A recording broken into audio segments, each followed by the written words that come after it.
أعوذ بالله من الشيطان الرجيم. بسم الله الرحمن الرحيم.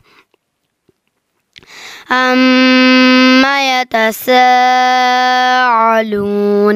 عن النبأ العظيم الذي هم فيه مختلفون كلا سيعلمون ثم كلا سيعلمون ألم نجعل الأرض مهادا والجبال أوتادا وخلقناكم أزواجا وجعلنا نومكم سباتا وجعلنا الليل لباسا وجعلنا النهار معاشا وبنينا فوقكم سبعا شدادا وجعلنا سراجا وهاجا وأنزلنا من المرسلات ماء ثجاجا لنخرج به حبا ونباتا وجنات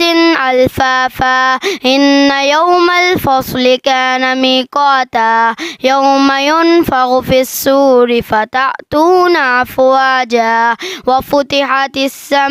السماء فكانت أبوابا وسيرت الجبال فكانت سرابا إن جهنم كانت مرصادا للطاغين مآبا لابثين فيها أحقابا لا يذوقون فيها بردا ولا شرابا إلا حميما وغساقا جزاء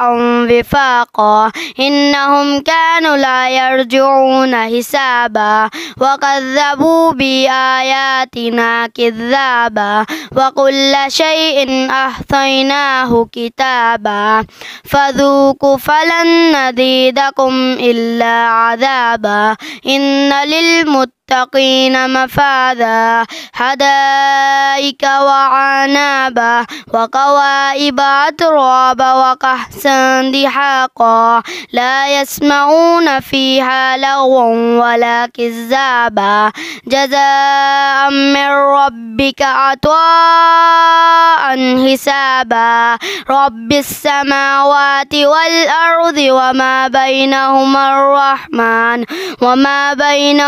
الرحمن لا يملكون منه خطابا يوم يقوم الروح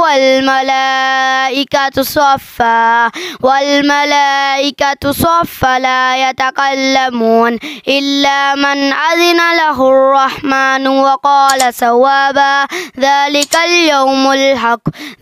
اليوم الحق فمن شاء اتخذ إلى ربه مآبا إنا أنذرناكم عذابا قريبا يوم ينظر المرء ما قدمت يداه ويقول الكافر يا ليتني كنت ترابا صدق الله العظيم.